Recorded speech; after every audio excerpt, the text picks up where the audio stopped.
Kementerian Perindustrian mencatat indeks kepercayaan industri pada bulan Oktober 2025 masih berada di zona ekspansif, yakni di level 53,5. Angka tersebut naik 48 basis poin dibandingkan posisi September 2025 di level 53,02.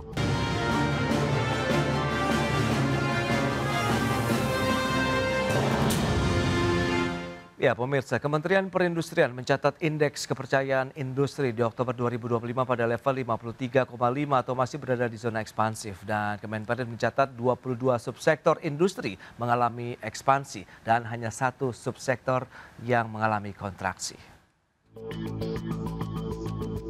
Kementerian Perindustrian mencatat indeks kepercayaan industri pada bulan Oktober 2025 masih berada di zona ekspansif, yakni di level 53,5. Angka tersebut naik 48 basis poin dibandingkan posisi September 2025 di level 53,02. Juru bicara Kementerian Perindustrian Febri Hendri Antoni Arif menyebut level indeks kepercayaan industri di Oktober 2025 juga lebih baik dari posisi Oktober tahun lalu, yakni di level 52,75. Dari 23 subsektor industri pengolahan yang dianalisis, Febri menyampaikan 22 subsektor industri mengalami ekspansi dan hanya satu subsektor mengalami kontraksi. Beberapa subsektor industri mencatat kinerja menonjol, antara lain industri pengolahan tembakau serta industri kertas dan barang dari kertas, yang didorong oleh peningkatan permintaan ekspor dan konsumsi dalam negeri. Adapun industri kayu dan rotan juga mencatat pertumbuhan yang didorong oleh pesanan ekspor ke Jepang dan Eropa menjelang akhir tahun. Febri mengatakan subsektor industri yang ekspansif memiliki kontribusi sebesar 98,8% terhadap PDB industri pengolahan non-migas pada kuartal 2 2025. Dari Jakarta, Tim Liputan, IDEX Channel.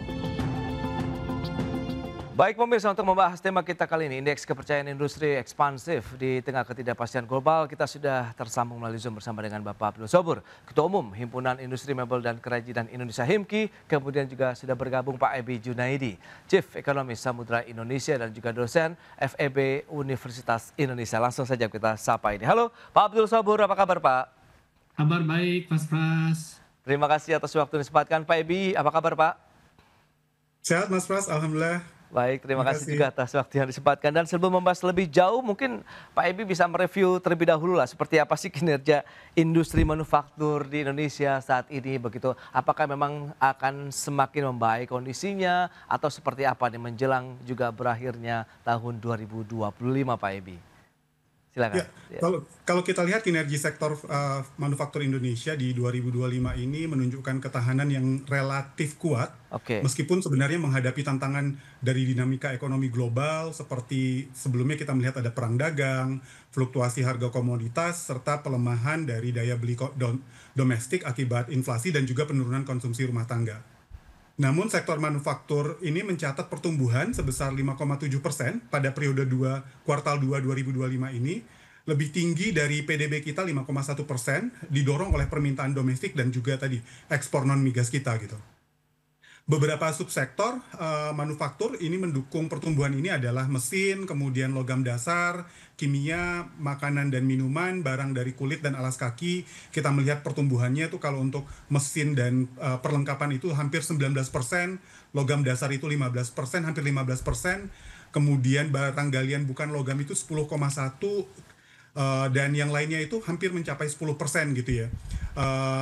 Dan hanya kertas dan barang kertas itu 5% naiknya, kemudian pengolahan tembakau ada di 4,6%. Jadi ada beberapa sektor yang memang kita lihat tinggi sekali pertumbuhannya di kuartal 2 ini.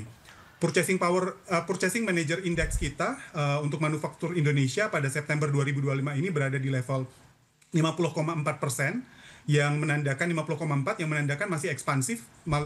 Walaupun kalau kita bandingkan dengan Agustus ya, Agustus itu di 51,5%, jadi terjadi penurunan slightly di bulan Agustus. Baik, berarti relatif masih kuat lah kalau bisa disampaikan begitu untuk industri manufaktur Indonesia begitu ya Pak Ebi ya? Ya, dengan challenge yang ada kita cukup resilient ya. Oke. Nah, dari pelaku industrinya sendiri Pak Abdul Sobur, bagaimana Anda melihat realitanya seperti apa di lapangan dengan PMI manufaktur kita yang masih berada di level ekspansi, kemudian IKI kita indeks kepercayaan industri kita juga masih dalam level yang ekspansi begitu Pak Abdul Sobur? Ya, itu sinyal yang sangat baik ya Mas Pras di lapangan. Bagi kita angka-angka itu boleh jadi merupakan cerminan ya dari kondisi yang ada di lapangan. Namun demikian, kalau kita betul-betul mau jujur di lapangan tuh sebetulnya pertumbuhan tuh masih harus terus ditingkatkan. Dalam hal ini kita melihat bahwa ada sejumlah tantangan yang kita hadapi. Bayangkan saja misalnya kita mengalami tekanan karena daya beli masyarakat ya yang makin menurun. Itu juga menjadi salah satu PR besar. Artinya apa? Di lain pihak kita menyatakan pertumbuhan, tapi di lain pihak tekanan itu muncul ini. Nah, tapi kalau untuk sektor kami yang ekspor oriented ya, kita juga mengalami tantangan masuk ke Amerika. Meskipun tadi disebutkan ada data yang kelihatannya meningkat tentu ke wilayah-wilayah seperti Middle East misalnya ya, kawasan kemudian Asia Timur, tadi disebutkan juga ke Jepang dan lain sebagainya. Memang ada terlihat, tapi masih jauh sebetulnya dari target yang kami harapkan ya. Pertumbuhan kan idealnya di atas 6,5% sampai 7% gitu ya, Mas. Baik, tantangannya di bagian yang mana berarti Pak Abdul Sobur kalau mungkin bisa disampaikan dengan data yang positif tapi Anda melihat justru masih ada tantangan yang perlu Ya, dibenahi? kalau kita punya pemikiran yang cukup mendasar dan pemerintah saya kira udah tahu bagaimana caranya supaya mempermudah laju pertumbuhan ekspor itu dengan mempersingkat birokrasi. Artinya apa? Kita mudahkan semua urusan. Kalau perlu ya dokumen double itu nggak perlu. Misalnya kayak surveyor itu juga dianggap nggak perlu gitu ya. Karantina juga nggak perlu. Kemudian izin-izin untuk mendukung pertumbuhan produksi yang kita tidak bisa bangun di dalam negeri, misalnya seperti hardware, fitting dan lain sebagainya, atau bahan yang bisa mendukung untuk ekspor juga dipermudah. Sehingga apa? Industri makin mudah mengakses bahan-bahan yang tidak dapat kita produksi sendiri dan pada gilirannya nanti produk akhir kita mengalami pertumbuhan. Jadi sebetulnya daya saing ini yang menjadi poin besar Mas Pras di lapangan. Ya, kalau kita bisa memperbaiki poin itu, pasti mungkin pertumbuhannya lebih dari 5,6%, bisa 7% barangkali. Dan ini menjadi harapan kita semua. Oke Pak Ebi, kalau kita bicara mengenai indeks kepercayaan industri begitu yang memang masih berada di level ekspansif sejak awal tahun begitu ya sampai dengan Oktober, dari kacamata Anda seperti apa sih kinerja yang realnya tadi sudah disampaikan oleh Pak Abdul Sobur. Nah, dari kacamata ekonom sendiri melihat bagaimana perlu peran yang lebih mendalamkah dari pemerintah ataupun stakeholders lainnya untuk bisa menjaga pangsa pasar di dalam negeri juga, kemudian bagaimana tadi kebijakan ekspor juga dipermudah, kemudian bagaimana daya beli masyarakat juga semakin diperbaiki begitu Pak Ebi. Ya, tentu saja kebijakan pemerintah sangat penting untuk kemudian memastikan bahwasanya kondisi ini lebih baik atau setidaknya bertahan gitu ya. Ada beberapa hal yang kemudian menjadi catatan kami, umpamanya kebijakan stimulus pemerintah yang dilakukan sejak 2025. Ini termasuk paket ekonomi 2025 yang mencakup 8 program akselerasi seperti insentif perpajakan, fasilitas pembiayaan bagi industri padat karya, kemudian optimalisasi kawasan ekonomi khusus. Ini telah memberikan implikasi positif sebenarnya terhadap kembalinya PMI manufaktur kita ke zona ekspansif mulai dari Agustus. Jadi sebelumnya kita di negatif di April, Mei, Juni, Juli itu di zona yang bukan ekspansif gitu. Di Agustus kita naik ke 51,4, tapi di September sebenarnya kita turun 50,04 gitu. Nah, stimulus dari supply ini yang membantu mengurangi beban biaya produksi juga mendorong permintaan domestik sehingga ikut membantu mempercepat pemulihan dari kontraksi di April dan Juli itu gitu. Kebijakan lainnya menurut kami seperti yang dibilang oleh Pak Abdul tadi gitu, dukungan fiskal seperti subsidi energi harusnya juga dilakukan, deregulasi tadi ada banyak sekali challenge untuk kemudian melakukan ekspor, double requirement, double dokumen gitu. Ini perlu untuk ditingkatkan untuk meningkatkan kepercayaan pelaku usaha sebagaimana tercermin kemudian dalam IKI kita yang cukup konsisten di level ekspansif gitu. Namun sekali lagi keberlanjutan dari ekspansi ini bergantung pada pertumbuhan permintaan ekspor kita, permintaan domestik kita yang antara lain ya dipengaruhi oleh kebijakan keberlanjutan dari kebijakan stimulus pemerintah. Oke, nah ini dia. Pak Menteri Perindustrian Agus Gumiwang Kartasasmita juga ini menyebutkan bahwa pertumbuhan industri manufaktur di akhir tahun bisa menyentuh 5,93%, which is ini lebih tinggi dari pertumbuhan ekonomi Indonesia. Nah, Pak Ebi sendiri melihat bagaimana kansnya? Apakah memang ini sesuai dengan data-data tadi dari sisi industri manufakturnya, kemudian bagaimana dengan indeks kepercayaan industrinya juga masih dalam level ekspansi, atau bagaimana Anda melihatnya? Kita bedah sedikit ya. Proyeksi dari pertumbuhan industri manufaktur itu di 5,9 sampai dengan akhir 2025. Melebihi target dari PDB kita yang di 5,3 hingga 5,5%. Oke. Ini kalau kita lihat memang harus didukung dengan data kinerja awal tahun yang sebenarnya solid. Seperti pertumbuhan kita di 5,6 pada triwulan 2 2025 year on year. Dan juga surplus perdagangan kita di 202,9 miliar pada Oktober 2024 hingga Agustus 2025. Kami rasa proyeksi ini cukup realistis kalau seandainya memang didorong oleh upaya yang lebih kencang lagi untuk hilirisasi industri, untuk peningkatan ekspor, dan juga stimulus pemerintah. Kalau kita lihat risikonya apa sih? Ada risiko pelemahan daya beli domestik. Kemudian ada potensi penurunan ekspor manufaktur kita yang berbasis ekspor seperti nikel dan CPO gitu kan ya. Ini dapat kemudian menjadi penghambat dari pertumbuhan industri manufaktur di kuartal terakhir kita, dan alhasil kita melihat proyeksi ini cukup optimistis tapi memerlukan mitigasi potensi-potensi yang menekankan industri manufaktur tadi. Oke, itu dia optimisme, tapi perlu ada langkah antisipasi dan mitigasi begitu ya untuk bisa bagaimana menjaga proyeksi itu bisa tercapai. Nanti dari pelaku industri, Pak Abdul Sabur, seperti apa sih tanggapannya, kita bahas nanti di segmen berikutnya. Kita akan jeda dulu sebentar nih Pak Abdul Sabur dan juga Pak Ebi ya. Dan pemirsa, kami akan segera kembali usai pariwara berikut ini. Ya, Anda masih menyaksikan Market Review pemirsa, dan berikut ini kembali kami sampaikan sejumlah data. Kita akan cermati bersama seperti apa tren dari indeks kepercayaan industri Indonesia di sepanjang tahun 2025 ini. Ini dia seperti yang bisa Anda saksikan di layar televisi Anda. Januari 53,1 poin, kemudian trennya tidak jauh berbeda, begitu masih di atas 50 poin begitu ya untuk indeks kepercayaan industri, dan trennya kita lihat ini sempat sampai Juni di 51,84, Juli naik sampai dengan Agustus, kemudian kita cermati bulan September ada penurunan 53,02, dan di bulan Oktober naik kembali menjadi 53,5 poin untuk IKI ataupun Indeks Kepercayaan Industri Indonesia. Lantas bagaimana dengan optimisme dari sisi peningkatan usahanya? Ini dia untuk peningkatan usaha dalam 6 bulan ke depan, optimismenya seperti apa? Seperti yang bisa Anda saksikan juga di layar televisi Anda. 70,5% optimisme peningkatan usaha di bulan Oktober lebih tinggi dari beberapa bulan sebelumnya. Dalam artian dari Juni, Juli, Agustus, September, Oktober trennya naik untuk optimisme dari sisi peningkatan usaha. Dan kita akan lihat dari sisi kontribusi sektor manufaktur kita terhadap PDB. Presentasinya akan kita cermati bersama. Di kuartal kedua tahun 2021 ada 19,29% terhadap PDB, sempat turun di 17,92 pada kuartal kedua tahun 2022. Di tahun 2023 kuartal kedua naik lagi, trennya sampai dengan kuartal kedua tahun 2025 ini 18,67%. Itu dia kontribusi sektor manufaktur terhadap PDB Indonesia. Baik, kita akan lanjutkan kembali perbincangan bersama dengan Bapak Abdul Sabur dan juga Bapak Ebi Junaidi. Ya, dengan beberapa data dan informasi yang sudah disampaikan.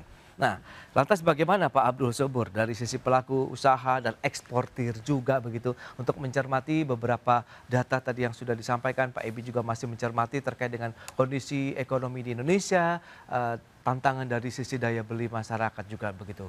Bagaimana nih Pak Abdul? Sebetulnya nggak terlalu sulit Mas Pras melihat itu ya. Kalau ekspor kita tumbuh dan kemudian daya beli masyarakat kita meningkat, dua mesin itu pasti akan mendongkrak pertumbuhan. Oke. Udah pasti.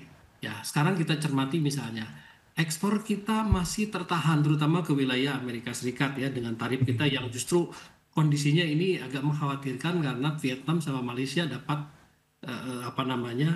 kemudahan misalnya ya, yang lebih baik. Tadinya kan kita menang misalnya ya, 19 lawan 20 misalnya. Tapi ini seperti situasi yang menurut saya harus ada upaya yang lebih cermat dari pemerintah untuk bisa melihat bahwa pasar kita yang terbesar salah satunya kan ke Amerika, terutama untuk ekspor.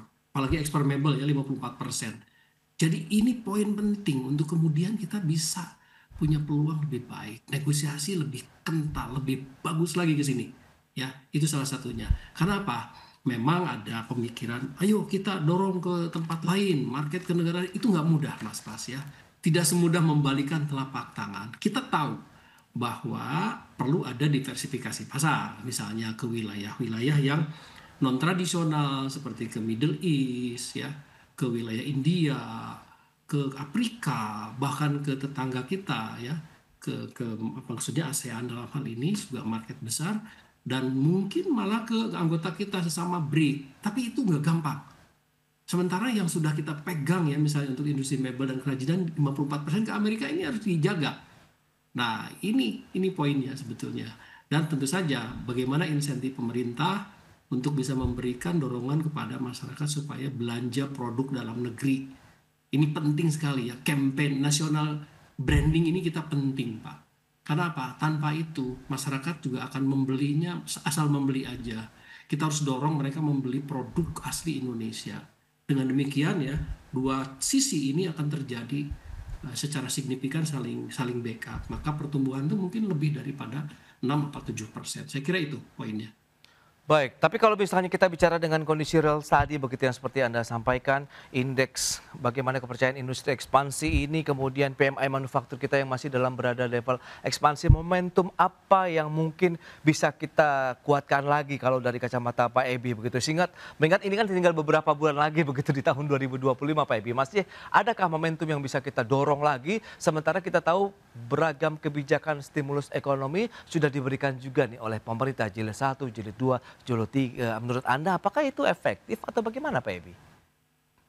Sejauh ini sudah berjalan dan sebenarnya sudah cukup baik gitu ya. Tetapi lagi-lagi the devil is in the detail gitu. Tadi dari Pak Abdul menyatakan bahwasanya sering sekali kita kutip bahwasanya perlu diversifikasi pasar ekspor. Tapi lihat kita kehilangan existing pasar kita yang ternyata sangat dominan gitu. 54% dari tekstil dari furniture kita itu ke Amerika gitu. Jadi perlu untuk kemudian tim ekonomi kita melakukan lobby, melakukan diplomasi yang cukup untuk kemudian memungkinkan hal tersebut. Saya rasa upaya pemerintah untuk kemudian datang ke asosiasi-asosiasi, melakukan inventaris permasalahan yang kemudian harus diselesaikan, itu menjadi penting. Tapi pada saat beberapa hal yang juga perlu dilakukan untuk sampai dengan 2 bulan ke depan gitu ya, untuk kemudian mendapatkan momentum yang menyebabkan kontribusi dari manufaktur ini tetap tinggi, ada dapat kita lakukan, umpamanya kebijakan seperti akselerasi belanja negara pada 12 kementerian atau lembaga, kemudian program makan bergizi gratis gitu kan ya, dan insentif fiskal pada paket ekonomi 2025 ini harus diimplementasikan lebih detail lagi, lebih tepat sasaran. Selain itu kolaborasi dengan sektor swasta untuk riset dan pengembangan SDM saya rasa sudah tidak bisa ditinggalkan lagi. Ada optimalisasi juga untuk KEK tadi, itu juga perlu untuk dipastikan, dan juga untuk membantu upaya-upaya untuk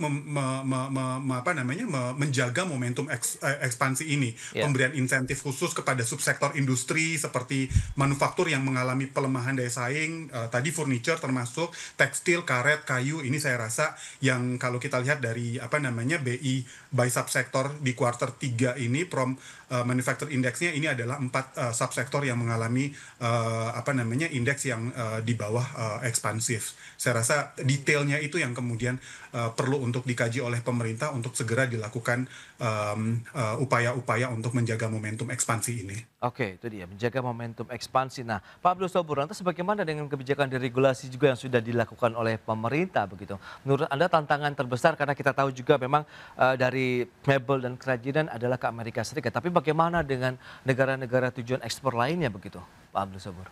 Ya, kalau kita tadi sudah memberikan garis bawah, Mas Pras, bahwa yang terpenting sebetulnya pemerintah itu harus punya kesadaran kolektif ya, bukan hanya Kementerian Perindustrian tapi seluruh kementerian terkait, supaya memang menyederhanakan prosedur ekspor, mudahkan, jangan dipersulit. Apa ya, kalau perlu ya, apa yang bisa kita ekspor itu ya dibuat gampang aja gitu, itu poinnya. Nah, untuk impor persulit kalau bisa. Kecuali ada beberapa permintaan khusus dari asosiasi yang memang terkait dengan penguatan industrinya. Misalnya ada beberapa bahan tadi yang saya katakan ya, yang tidak bisa kita produksi dan kita perlukan untuk memperkuat barang jadi kita ke sana keluar, itu dipermudah. Yang kedua sebetulnya juga yang paling penting ya, ini kita sudah ada sinyalemen yang positif bahwa bunga ini turun. Tetapi kita lihat perbandingan bunga kita dengan tetangga kita, ya itu masih jauh. Dan itu poin kunci sebetulnya. Kalau kita bisa mendapatkan akses biaya murah, itu menjadi poin penting buat pertumbuhan ekspor kita. Ya. Jadi itu 2 poin yang mungkin menurut saya paling strategis ke depan. Memang kalau bicara mengenai regulasi ekspor yang Anda harapkan dipermudah itu memang ada bottleneck di bagian yang mananya Pak Abdul Sobur ya, sehingga harus segera mungkin dibenahi kah atau mungkin kita kaji ulang atau seperti apa begitu Pak? Tadi saya katakan Mas ya, pertama misalnya ya karantina. Ini kadang-kadang tidak perlu karantina ini. Surveyor untuk apa? Ya, memang ada potensi penyelundupan, tapi cek baik-baik gitu ya. Tapi sebetulnya yang lebih menarik lagi, sejumlah data dan informasi di lapangan masih menunjukkan misalnya seperti yang kami di Hilir ya, yang kita keluhkan sudah lama ya, verifikasi untuk legalitas kayu. Kalau negara tujuan kita nggak minta itu, nggak perlu. Ya, kalau tujuan negara yang kita tuju memang perlu, kita adakan. Jadi dokumen itu masih berlapis. Kalau kita jujur dibandingkan dengan Vietnam misalnya cukup 2 dokumen, kita masih 5-6 dokumen gitu ya. Ini kan terang-terangan sebetulnya bahwa kemudahan untuk ekspor ini kita masih perlu waktu. Mungkin lebih dalam lagi kita kaji dan kita laksanakan di lapangan, diimplementasikan supaya tadi deregulasinya itu bisa berjalan efektif. Kemudian tadi saya mengatakan soal bunga ini penting sekali karena apa? Kalau kita mendapatkan bunga murah itu akan membantu kita. Baik Pak Ebi, lantas kalau kita bicara mengenai kinerja industri manufaktur tadi dengan beberapa tantangan dari industri mebel dan kerajinan begitu. Ini baru dari subsektor saja. Nah, Anda melihat bagaimana sih kalau kita bicara coba kita transmisikan atau kita arahkan lebih kepada investasinya sendiri bagaimana? Anda melihat justru ada tantangan tersendiri tidak sih untuk investasi di sektor industri manufaktur kita begitu Pak Ebi? Kalau kita lihat data ya, kinerja positif manufaktur ini telah ditransmisikan ke realisasi investasi sebenarnya. Tapi terutama kita lihat pada industri logam dasar, industri makanan minuman, industri kimia dan farmasi gitu. Ini tiga subsektor yang tinggi. Sektor manufaktur, industri manufaktur ini kalau kita lihat dari data Januari hingga September 2025, ini menyumbang sekitar 40% dari nilai investasi. Tapi kalau kita lihat lagi lebih detail, ini cuma sama dengan sekitar 10% dari jumlah proyek. Nah, hal ini sebenarnya menunjukkan bahwasanya proyek industri manufaktur ini cenderung bernilai besar, tapi jumlahnya relatif sedikit. Berarti dia capital intensive sektor ini. Nah, selain itu kalau kita lihat lagi ketergantungannya pada PMA, penanaman modal asing, itu memerlukan kebijakan juga untuk kemudian bagaimana caranya mendorong PMDN kita, penanaman modal dalam negeri kita, agar transmisi lebih berkelanjutan. Termasuk di dalamnya hal ini upaya kita untuk mendorong agar proyek hilirisasi bisa mengoptimalkan peran PMDN kita, termasuk diantaranya dengan adanya Danantara dan lain-lain untuk mulai lebih efektif lagi untuk melakukan investasi di sektor-sektor yang membutuhkan. Ya, tapi kalau kita bicara mengenai investasi di industri manufaktur begitu yang apalagi padat karya, menurut Anda ini memang harus menjadi fokus dari pemerintah, menjadi industri yang perlu juga diselamatkan, tidak sih? Mengingat kan kita bicara mengenai penciptaan lapangan kerja menjadi isu yang sensitif juga begitu saat ini, Pak Ebi. Ya, seperti saya bilang tadi, kalau kita lihat proyeknya kecil, nilainya besar, berarti capital intensive. Efek ganda terhadap lapangan kerjanya barangkali nggak banyak. Memang secara umum investasi di manufaktur ini memiliki efek ganda terhadap lapangan kerja. Ada hitungan, ada apa namanya hitungan kami setiap kenaikan 1% investasi manufaktur itu biasanya meningkatkan penerapan tenaga kerja sekitar 0,3 hingga 0,4%. Nah, namun untuk menciptakan pekerjaan berkualitas, kita perlu menyiapkan tenaga kerja yang adaptif dan terampil juga gitu, terutama di bidang otomatisasi gitu, logistik dan juga teknik industri. Nah, kalau kita lihat peningkatan investasi di sektor manufaktur ini memang berpotensi besar sekali menyerap tenaga kerja dalam jumlah besar. Tadi ada statistik kita yang kita lihat sejauh ini telah menyerap sekitar 19,67 juta pekerja hingga Februari 2025 atau sekitar kalau kita lihat persentasenya sekitar 13,5% dari total tenaga kerja nasional. Nah, tantangan yang perlu kita hadapi, yang perlu kita cermati adalah bagaimana otomatisasi dan kecenderungan investasi langsung, khususnya FDA yang kemudian bersifat padat modal. Jadi ada beberapa hal yang harusnya kita lakukan. Pertama, umpamanya memberi benefit fiskal dan non-fiskal kepada investor yang benar-benar menciptakan lapangan kerja, khususnya tenaga kerja lokal gitu kan ya, bukan juga tenaga kerja yang dari luar negeri gitu. Kemudian memprioritaskan kebijakan-kebijakan pada industri padat karya seperti tekstil, kemudian furniture seperti Pak Abdul gitu kan ya, elektronik, makanan minuman, otomotif, EV parts gitu kan ya, furniture, kemudian agar investasi ini langsung membuka banyak pekerjaan. Kemudian memperkuat juga pendidikan vokasi dan upskilling tenaga kerja, termasuk pemberian insentif sebenarnya kepada perusahaan-perusahaan yang melakukan pelatihan. Kemudian mengembangkan ekosistem kawasan industri dengan dukungan infrastruktur logistik, energi, perizinan yang kemudian mendukung kemitraan usaha besar dengan UMKM. Saya rasa ini adalah 5 hal atau 4 hal yang perlu kemudian pemerintah lakukan untuk menjaga momentum ekspansi ini untuk kemudian punya efek kepada lapangan pekerjaan yang cukup signifikan. Oke, Pak Abdul Sobur, terakhir bagaimana Anda harapan kemudian optimisme dengan beberapa tantangan tadi sehingga benar-benar indeks kepercayaan industri yang ekspansif ini dengan momentum ini kita bisa manfaatkan dengan optimal, apalagi di tengah ketidakpastian global juga saat ini, begitu Pak Abdul Sobur? Ya, Mas Pras, sebetulnya kalau pemerintah betul-betul concern ya, memberikan karpet merah kepada manufaktur, khususnya kepada kami ya di industri mebel dan kerajinan yang padat karya.